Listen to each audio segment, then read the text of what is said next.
So thank you so much for coming back. That's quite promising. We're going to move on to this afternoon's discussion. I mentioned previously our organisation, Black Lives in Music. We've been working with organisations in the sector to help level the playing field of opportunity in the UK music sector. I think we were all pretty inspired hearing about the work that Chichi has been doing with her Chineke organisation.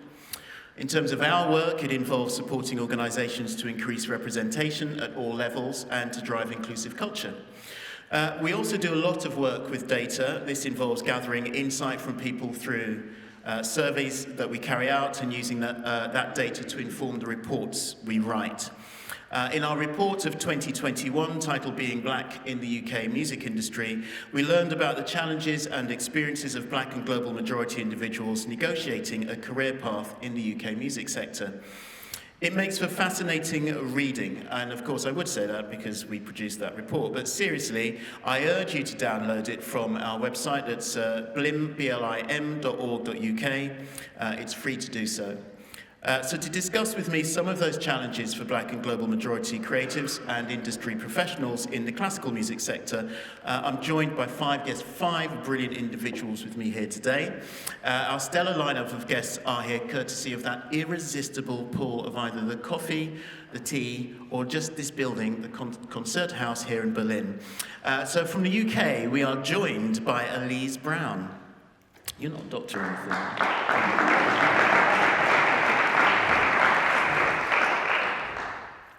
Elise is a consultant and agent in the classical music and ballet industry.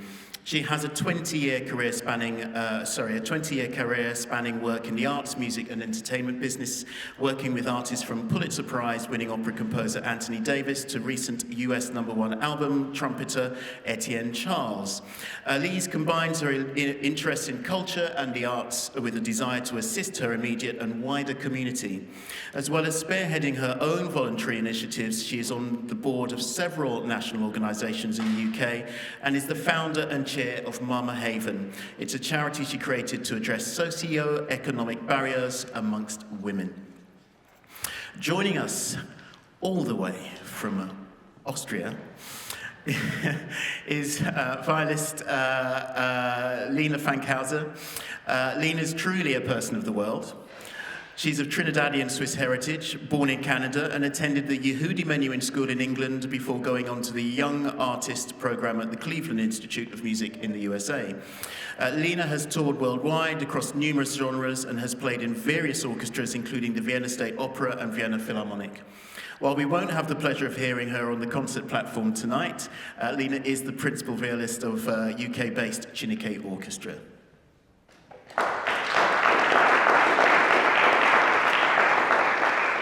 Thank you. The equally much-travelled Berlin-based pianist Kunal Lahiri is a recent BBC New Generation artist and recipient of the 2021 Carl Beckstein Foundation Scholarship. His performances have taken him around the world, from our very own Pierre Boulez-Salle here in Berlin to Carnegie Hall, and Kunal has commissioned and premiered works prolifically working with composers such as US-based Nico Muhly and now Master of the King's Music in the UK, Erilyn Wallen. He is an Equilibrium Young Artist, a Samling Artist, Yehudi Menuhin Live Music Now Artist, and Britten Peers Young Artist.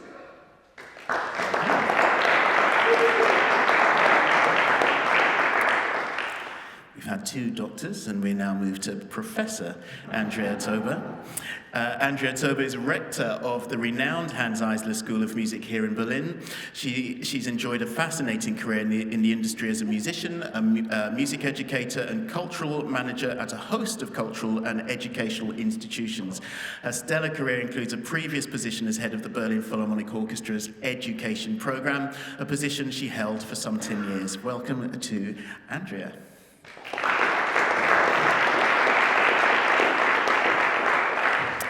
Last but not least, musicologist and cultural manager Neil Szczepanski is artist director of the Duisburg Philharmonic Orchestra. Previous engagements have included roles with Cologne Opera, Konzerthaus Berlin, and as dramatic advisor for concert, ballet and opera at the Alto Theatre in Essen. Niels completes today's amazing panel. To you all, thank you and welcome.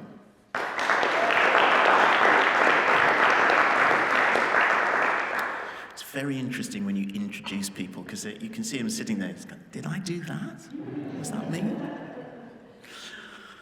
Thank you. Thank you all for being here. Andrea, I'd like to come to you first, please. If you're okay with this, I'm not going to preface your name with Professor all the time. Can I do that? I used to have to call Doctor, but Andrea's okay, right? Absolutely. Thank you. So look, in the UK, there's a lot of emphasis on the talent pipeline. That's to say the young talent coming through from first access to music. I wonder if you can paint a picture for us in terms of the diversity of talent coming to the Hans Eisler School. I learned that international is not diverse. So at my school we have a percentage of 75% international students from 58 nations. This might be diverse in some sense, perhaps not in a sense, for example, of social diversity.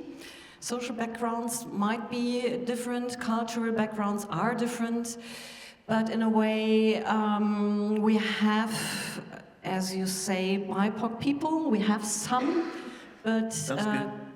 That's good. Only some, really. I don't know exactly why we have not more of diverse backgrounds and diverse colors.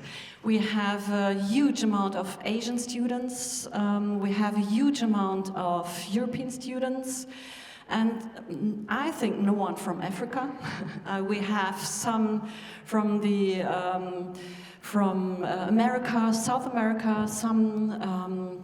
So we are in a way diverse, and it's obviously a kind of challenging, and I think more challenging than we are all conscious about. As rector of this school and a former colleague of this school, I learned that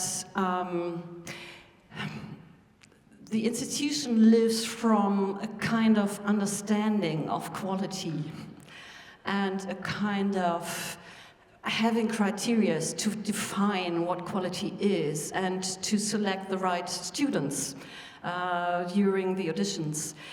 That there is a barrier before the audition happens is not in the mind of my colleagues. For example, we learned a lot during Corona, and we had to close our school, and we had to think about auditioning on digital paths. What can we do in which way, and where are, on the one hand, the challenges to find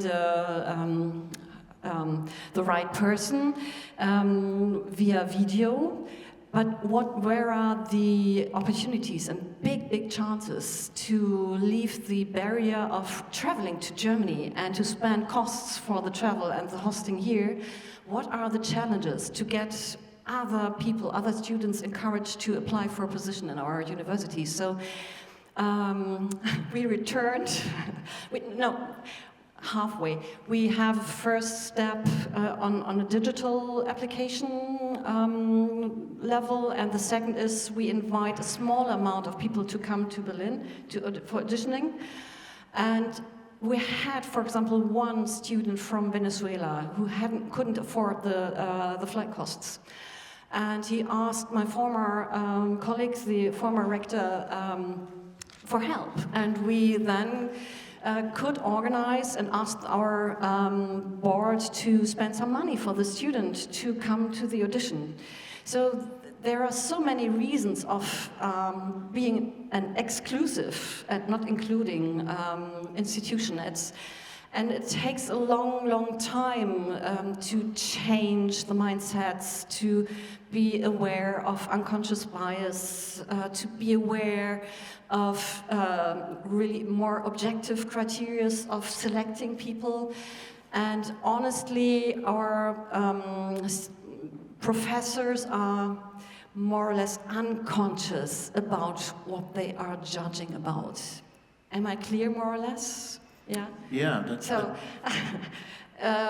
So my challenge, and this is why, perhaps not why, I'm a rector of this institution. It's my, my mission to change.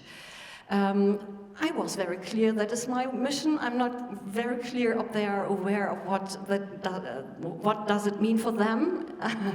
So I am challenging my colleagues to think about things, to reflect on things, to be aware of what's happening around us. Yeah, a long answer for a short question, sorry. No, but it probably needed it. Thank you for that. I talked about an ecology earlier on. I talked about an ecosystem, and one of the things, certainly for me in the UK, to be very mindful of is that some of those people that you're talking about in your school are people who are working in the profession. They're actually part of the problem in the industry itself, not just at the education perspective. So Niels, I just want to come to you and ask you, you're the artistic director of an orchestra. There's a really serious problem as far as I'm concerned from what I can see. Andrea has described a scenario that is effectively precluding the involvement of young people at tertiary education level. I need to ask you, what are the conversations going on in a professional orchestra like yours at Duisburg Philharmonic? And I just have to ask you flat out, do people actually care? I hope they care. First of all, thank you for being here. I'm learning a lot of just listening, and I think this is the best approach we can have as artistic director of orchestra, concerthouses, to start really to listen, and to then maybe try to question the right questions. Regarding the orchestral structure, you know that in Germany, at least, the orchestral members looking for and judging on their own members. So this is like a self-emergent process. So artistical directors or even chief conductors are not involved in this process, maybe for some positions.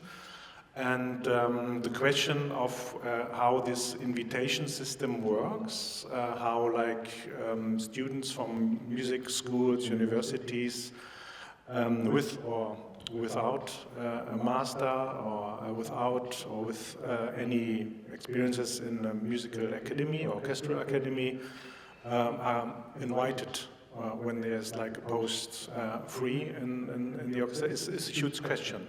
So the groups are deciding themselves who's gonna be invited, and then this holy co or the heilige Kuh des Probenspiels is starting.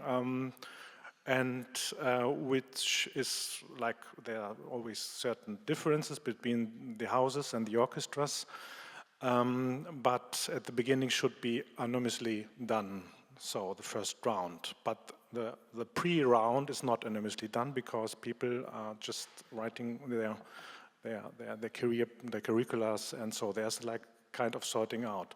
And then comes the second and third round and all the orchestral politics, which sometimes are even obstaculum to me, why this and this has happened. But this is like, it's a holy cow in Germany, and it's although it's like a basic democratic maybe, or even self-emerging process, it's not always functioning. I have seen groups in orchestras getting into deep argues about what decisions should be made. We all know that after a certain age, maybe around 35, musicians don't get invited to other orchestra to play for other positions, which is a huge problem for women to get into like the further positions in orchestras. And I mean, it's a problem for anyone over 35, right? But yeah, I get you. Yeah, around that more or less. So it's a holy cow, but we have to discuss this with the orchestras, how we can change the system, and it's like it goes into the, let's say, the ground rights. Orchestra members would feel like we are looking into our own next generation, and how we can maybe influence this process or open it up, better said. Thank you. I mean, I want to say that was quite enlightening. Unfortunately, I do know and understand the system of recruitment. Lena, we don't have a chance, do we? Under that particular, I mean, it feels to me like it's a very subjective, quite not opaque process that doesn't necessarily suggest that it's fair in its construction across the board, regardless of your identity, or would you suggest differently? Well, first of all, I'm very happy to be here. It's very interesting for me to be next to the next hall while the orchestra is rehearsing. I don't think this has ever happened. Unfortunately, I wasn't able to do the whole tour because I'm busy with productions. The Staatsoper, we just finished Benjamin Britten and Billy Budd and so on. So I'm happy to be here still in the same building.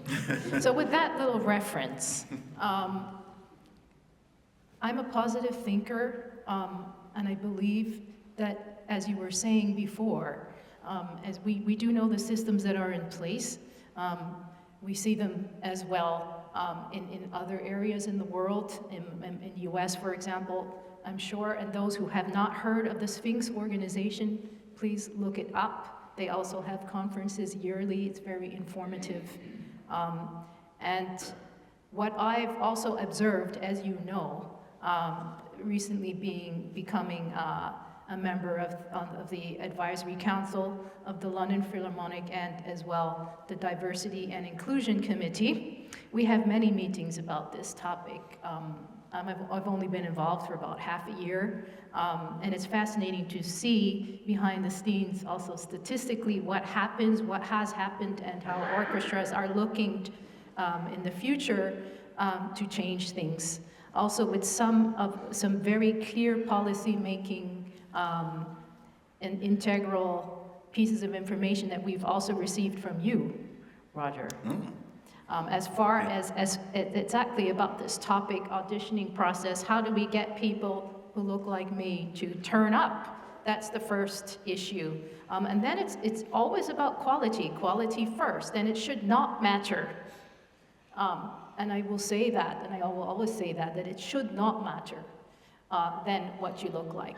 The issue that we have is getting people also to be interested for some of the reasons which we know, which have been also mentioned as far as getting to that point and the obstacles that may be in place. So yes, I do feel that there is room for change, which is why we are all here. But I do feel that through discussions and through looking at the past and really analysis as in data, I think it's very important to look at the numbers and really know where we stand. So yes, I do believe that there is room for change, but we need to have a discussion. Thank you. That's really interesting, and it must feel very weird being in a room next door to the orchestra you normally play with, rehearsing, and knowing you're not actually in there. It's a strange thing. Elise, I remember we were in a conference in Poland, probably around this time last year, I think. And I made a point about data, and I'm going to ask you about that again. Lena brings up a point about data. I heard some.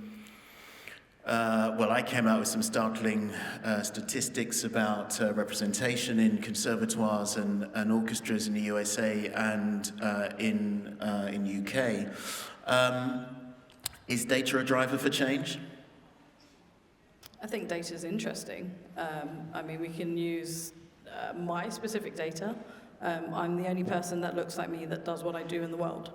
And the governing organization that looks after people like me has no interest in diversity. They wouldn't be seen in a room like this. So in creating my own agency with my business partner who worked at IMG with me 20 years ago, we didn't intentionally create a space for BIPoC classical musicians. It just happened to be that way. So half of our roster are people of color because they feel like they have a safe space. But I have artists who come to me all the time. I was just having this conversation with Kunal from other major agencies who are always writing to me just to get advice and to get comfort, because their agents, who are phenomenal in what they do not understand the additional weight that they carry when they are on the stage, when they are in front of an all-white orchestra, or if they're a composer and the conductor doesn't understand the nuances to their work, or where the references to, the piece comes from. So we're sort of a therapy service more than an agent, I would say. So I think data is useful, but actually one of the things that we do as an organization is partnerships. We bring organizations together. We work all over the world. We have orchestras from every part of the continent, and we put partnerships into place. So, for example, I would say to you, I'm doing a project with the Beethoven Bond that is going to Nigeria. They will have musicians coming here. That's a great opportunity for you to go and meet them and tell them what you do and why your space would be a good place for them to learn and excel. There are amazing musicians from all sorts of disciplines who wouldn't think classical music is a path for them. It's just understanding that. And it's understanding there are partnerships that can be made in Germany. I've worked for 3 German companies, DEAG, Blüthner, and Edition Peters, and they've all tried to do this in their own way. But partnerships is a way to move forward where we can change the data. Thank you so much, Kunal. Partnerships driving change. And actually, before I go to Kunal, Andrea, I hope you might have more conversation about this. It sounds very interesting, and you've got a lot of witnesses that there's been an offer made. Just saying that. So, Kunal, partnerships and driving change. We've been talking about the other end of the tertiary education model, but thinking about before that, how can we help to make sure that what's coming out of the university tertiary education music conservatoire setup is actually representative? Is there more that we can, well, of course there must be more that we should be doing prior to that point of education. Do you have any thoughts on that, with specific reference here? So you mean representation, or like just like... I think in terms of representation and access, I mean, one of the things that I was reading is that, for example, across the 16 federal states that we have here, is that there's a real discrepancy in music education offering. If you're in the wrong state, it's not going to be great. We're finding that there's, for example, there's more, there are more schools that don't have, for example, specialist music teachers. It's the same, we're seeing this in the UK. And I'm just wondering if there are devices, if there are partnerships, if there are mechanisms that we should be thinking about in that context, driving change. Well, I do think I differ in opinion a little bit, and that in audition situations that we should always be looking for a kind of standard quality across the board for all people coming from all different backgrounds, because of precisely this reality. Mm-hmm. And so what I would encourage, I guess, in your instance, I guess, when you're speaking to your colleagues and what to look for in auditions, is to try to broaden that scope of what actually is deemed as potential for these musicians, and what actually do they sense that the student has the necessary skills to sharpen with the resources that the school is able to offer to bring them. And some students are going to require extra assistance, and some students are going to be able to cruise by because that's what they're used to. And I think that's a really important thing to take into consideration, is that while we will have musicians from all walks of life and all colors and all diversity who can play at the very top level already, there will also be some, diamonds in the rough that have worked so hard just to get to that audition in the first place, has the dream to get there, maybe hasn't been blessed with the opportunity to have certain resources and certain time opportunities to really focus on this craft in the same way, whatever. This is also a socioeconomic issue. It's not a racial issue. Mm-hmm. And to recognize the whole facet of the profile of the musician, the artist, the young person coming to a school asking for help, essentially, asking to Absolutely. grow. And who is really asking to grow and who is just being entitled to a degree Absolutely. to continue the pipeline. Thank you. So, Andrea, we're actually talking about an equitable case for students, so that everyone has the same opportunity regardless of what their start was in life. And I think the socioeconomic point that you make there, Kunal, is super important. I'm here and I'm talking to you now as a result of being in this industry well over 30 years, and that started with an opportunity to learn a musical instrument for free. If I didn't have that, the place that I grew up in, how I grew up, I would not be here talking to you about music. So, for me, that's a real transparent and very clear example of how personally I've been supported to realize that I had talent and then move that talent forward to a place where I could execute as a professional. So I don't want a commitment from you right here and now, what are you going to do next? But, how does that resonate with you? In two ways. The one is during my work as head of the education department from the Berlin Philharmonic Orchestra, we started a social vocal choir, children youth choir program, and we traveled to Boston and New York to learn from a program. The one is the Boston Children's Chorus, and the other one is Young People's Choir in New York.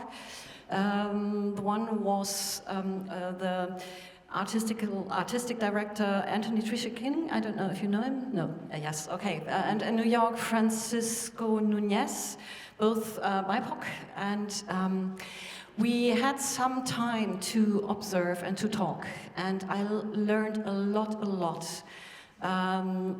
What is needed and where our music education system does not work. And besides school education, where music still somehow happens, more or less, there are so many opportunities that we miss to get in contact with people who have no idea what classical music might be for them. And we started then to find a Berlin model, and we started to create a structure of kind of social work with music. So this is my one way of resonating. The other way is I had one student from South America, I think half a year ago, and he played his exam. So he had this degree and wanted to travel back to South America. And 1 week after his exam, he complained about feeling that he had a disadvantage as a person of color, and that he might be judged in a unfair way because of structural or personal racism. We talked and discussed a lot, because he didn't want to make it official. He didn't want that I talk to the person, the relevant person. He didn't want something official. I'm not sure, you mentioned a learning system, learning institution.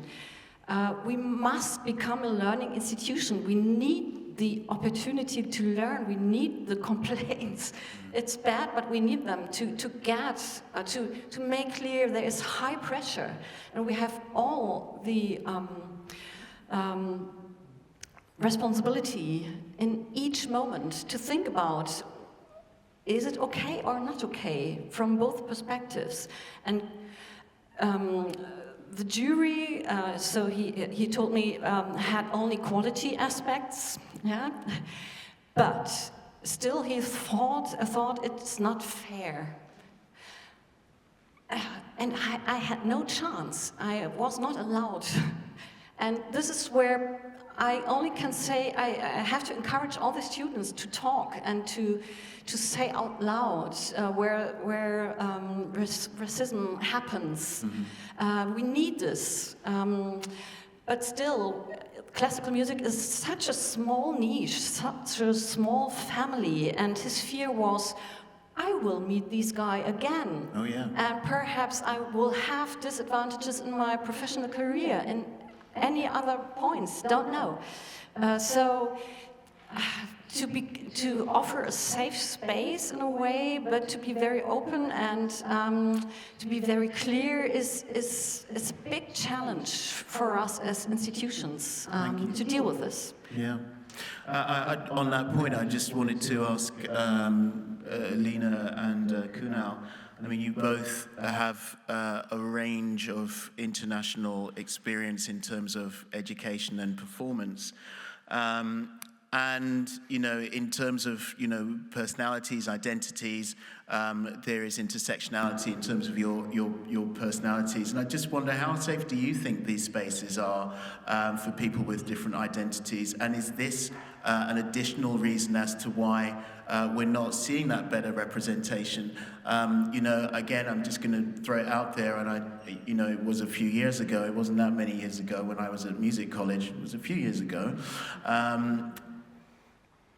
It was a few years ago, and you know, I mean, I was one of 3 people of colour in the conservatoire when I was there, and I'm not talking just about the students, I'm talking about the staff, I'm talking about the tutors, the teachers, the admin staff, security, the caterers. There were no other people of colour there.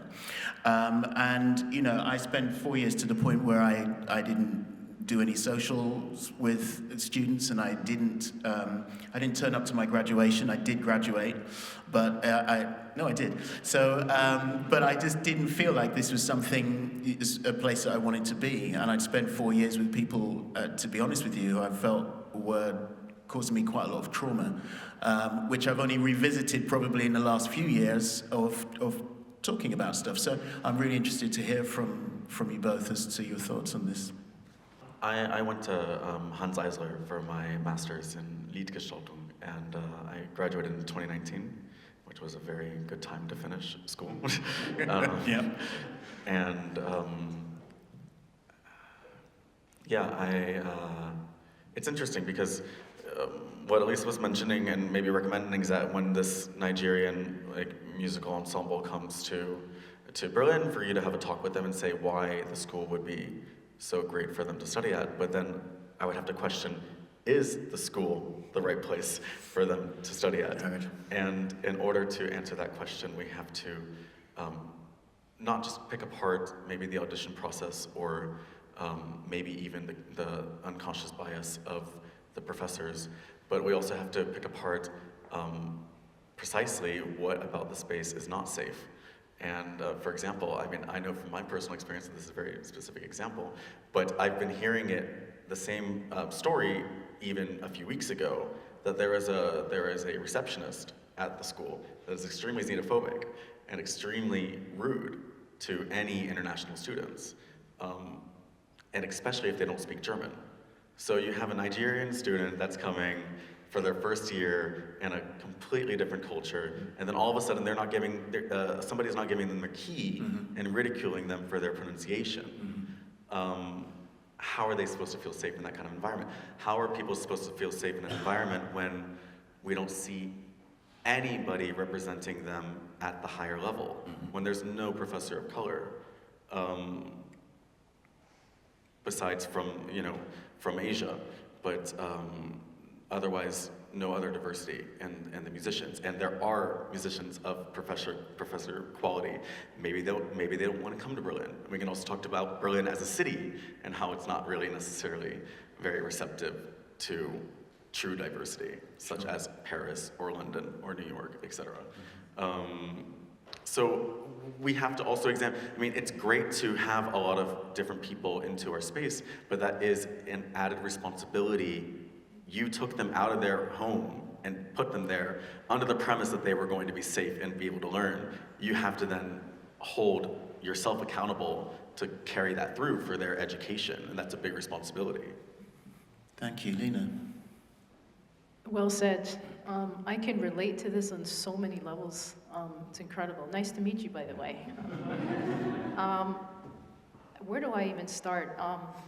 Studying at Juilliard, bachelor and master's, very similar story. Very few people of color. At that time, I don't know exactly how many are there now, but it's certainly not an overwhelming amount when we look at the whole picture. So there's room for improvement.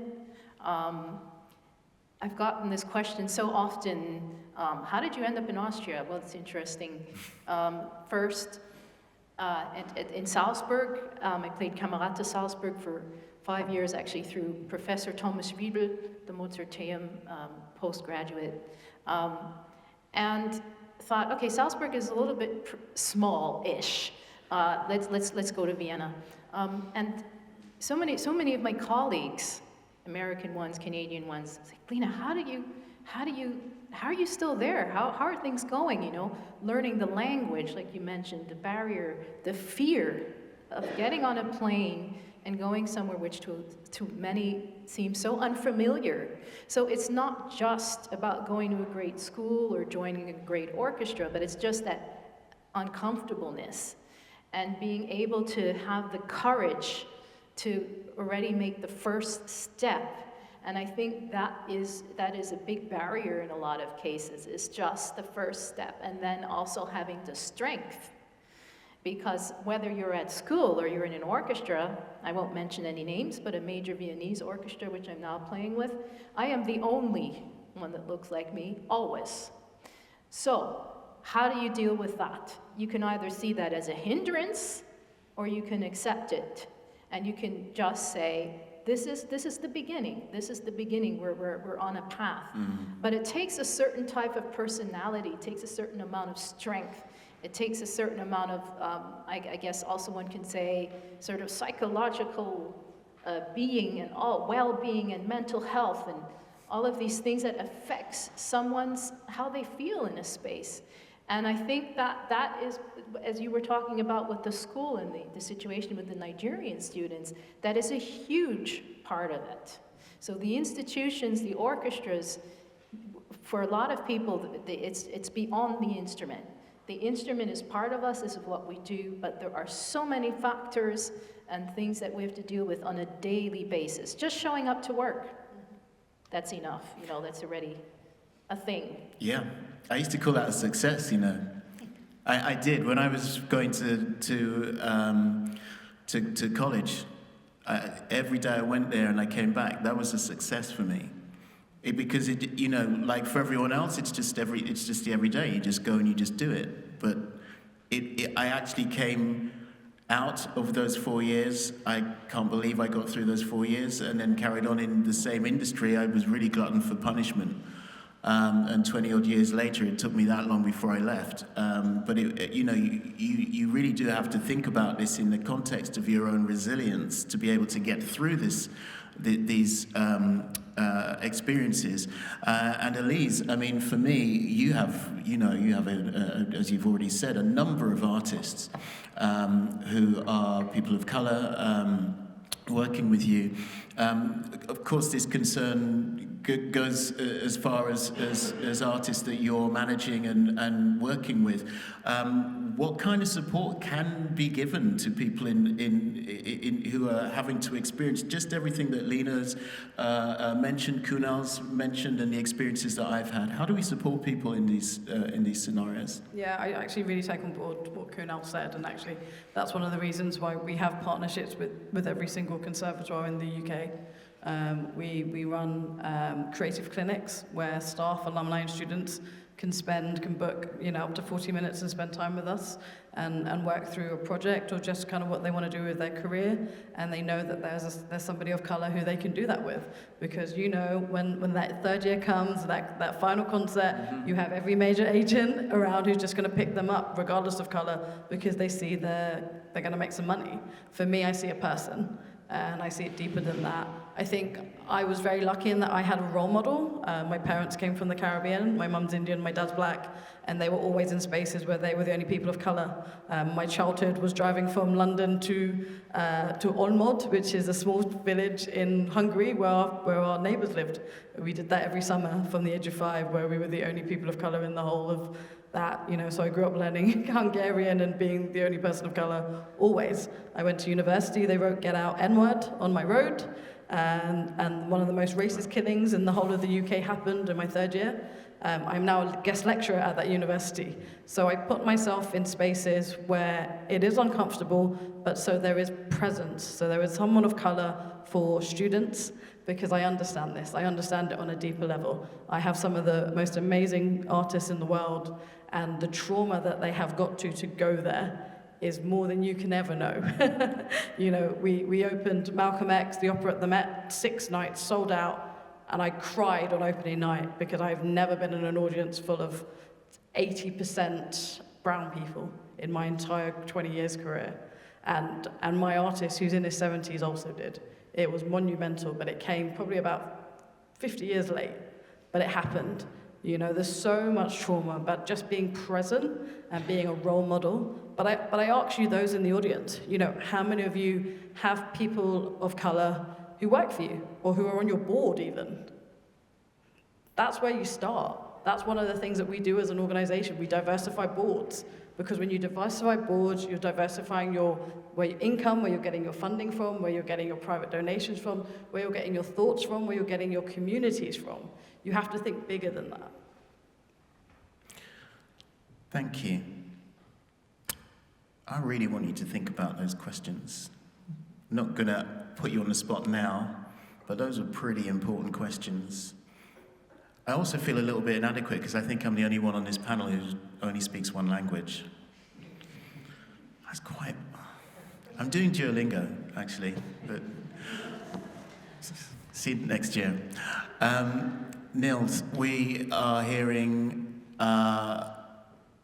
about the absolutely amazing stories of people who are standing up to discrimination, standing up to all of the isms that are there, xenophobia being a key component in this.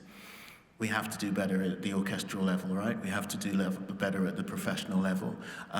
You know, Lena just now talked about her experience in a specific orchestra, which I'm pretty sure, not just in terms of race and ethnicity, I'm pretty sure there are real issues in terms of gender in that orchestra as well. Additionally, where we see those issues of gender, I'm always very keen to point out, particularly, certainly in British orchestras, is that when we see gender parity, we don't see it in hierarchy. So we don't see it in concertmasters, we don't see it in section principals, we don't see it in management, we don't see it in leadership, and as Elise has pointed out, we certainly don't see it at board level. So what are the drivers for change at the professional level in the orchestral sector in Germany here? Because for me, one of the things about this, I mean, I mentioned this to you early on. If anyone is hearing this for the first time, where have you been? Because these conversations have been happening a lot, and I need to understand what are the mechanisms and the drivers for change that bring impact. So for me, Niels, I'm asking you that question specifically, putting you on the spot. You have to take the heat for the whole orchestral sector in Germany. Here you go. Okay, thank you. In a nice way. I tried to respond on different levels without having like the answers like finished. I think what we have discussed now, it's mainly on the point of how musical careers are enabled, empowered, and how auditioning and is probably pushing certain people of color, indigenous people, out of the system, or don't give them any chance to come into the system and to play, to get orchestra position. So the auditional level, the musical career level, are things we have always to work out. And then I learned about partnerships and cooperationships as a good way. I think the orchestral academics academies could be also a kind of helpful in that. We don't have like a big one in Duisburg, but other orchestras have, and this is like always to close the gap between the university career and the orchestral career. There's always a gap on experiences. So this orchestral academies where maybe 5, 6, 7, 8 young musicians are enabled to play with professionals in an orchestra for 1 year or 2 years.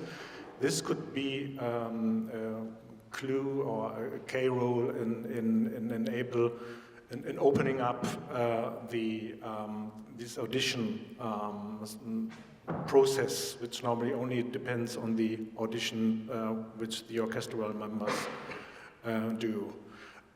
On my level, like on the board level, on the level of deciding of acoustical planning, my approach was always, I was working a long time as a dramatic advisor, so as a dramaturg in German, and I always tried to get to a certain interesting question, and then listening to people, artists, reacting on this. For instance, our program we made from Neue Wege, which has been funding from the Nord Rhine-Westphalia. We have funded 2 orchestras, 2 concerts next year, and one has like the axis, the music history of Duisburg. So we are actually playing in June a historical concert which has been playing in the year 25 in Duisburg, but in a German nationalist context. This was certain the time when the French were in North Rhine-Westphalia, and there were certain national movements from German cities, artists against this. And so it was like already the nationalism coming up. So this is a Duisburg historical concert we are playing, with Isetta actually playing with us. And then we answering this, we will contextualize it with historics and so on to really see what had happened in 25 in Duisburg. And on the other hand, we invited Keith Brown to create a concert with us of music history which has not happened in Duisburg, which should have happened in 25 or could have happened, but not happened. So this was just a simple question, and then we got into a dialogue, and then works like from Perry or Price will show up and we discuss who we will invite and so on. So this is it about curating a little bit and opening and giving the stage to the right people, opening spaces and really listening to the answers which are giving and which maybe are not answers I as a statistical director will come on my own. And I will go even one step more to the non-classical music, because this is like sometimes the arrogancy of the classical system to not accept that there are so many musical cultures within the world which may not consist on complex composition, but they have like the beautiness, the complexity of a single melody. Last year we did Zemlinsky, a lyrische symphony, which consists on lyrics from Rabindranath Tagore, which was the first European Nobel Prize taker in 1913. So it was by then as popular, famous as Mahatma Gandhi would be in the 2030s, and everybody was reading Rabindranath Tagore, Zemlinsky as well, and he wrote this beautiful orchestral piece like Lied von der Erde from Mahler. It was like consisting of 7 poems from Rabindranath Tagore. So I just asked someone to curate for me an Indian music part. What is Rabindranath Tagore now in Bengali, in Kolkata or in Bangladesh? What he's like, he has composed 2,200 songs. Mm-hmm. It's like a Schubert, and there's a known tradition. There are singers who are just singing these songs, and we find an amazing artist, Kamalini Mukherjee, who's like the Maria Callas of this Rabindranath Sangeet tradition, and she was then singing these songs in the first half of the concerts. So we listened to the non-European, non-classical tradition of how poems of Rabindranath Tagore will sing in Kolkata or in Bengali. And which could be Indian classical music, couldn't it?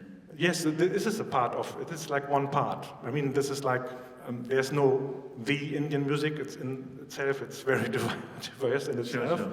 So Tagore is one part of it.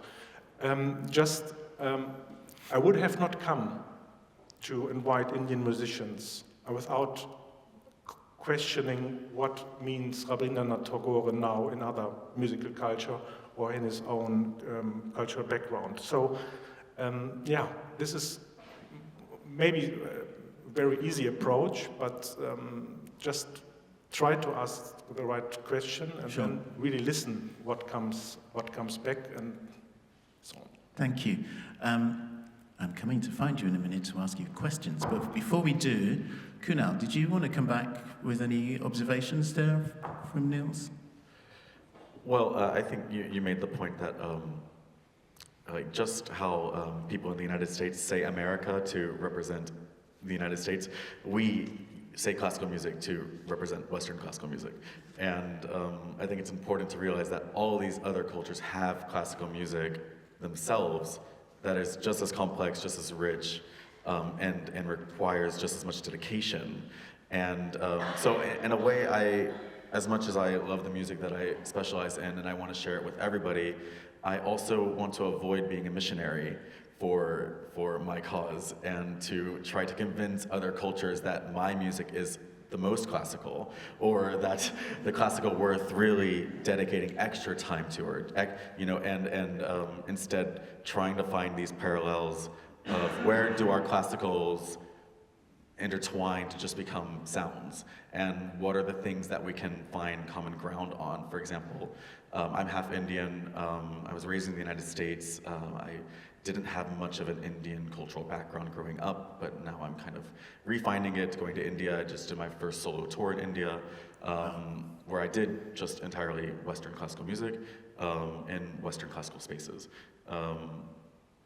But I also had a tabla lesson when I was there, because I think if I was born in India, I'd probably play the tabla. It's my favorite instrument. And the piano. So the tabla guru, maestro, wanted to see a little bit of what I do after I, kind of very poorly made a sound out of his very, very beautiful sacred instrument.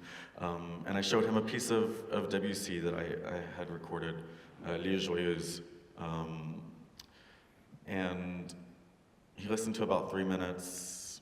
He said, yeah, I can see where you've taken these rhythms and these contrapuntal textures from these components of Indian classical music, for example. And Debussy was extremely inspired by ragas and by Eastern classical music. Yeah, they don't teach us that in college, that's for sure. Absolutely. And Debussy's not the only one. So it's this appropriation also of these ideas that now we've deemed as classical, and now everything else is world music or everything else is folk. Hear that? Thank you. Okay, brilliant. I've got one last, which is to everyone. You've heard all of these things. Acknowledge, because I'm just guessing all of you, this is a bit of a generic thing. Acknowledge you've got a problem. That's the start. The next thing is measure your progress. And then every year between now and 2034, come back and tell us how you're doing. That would be it.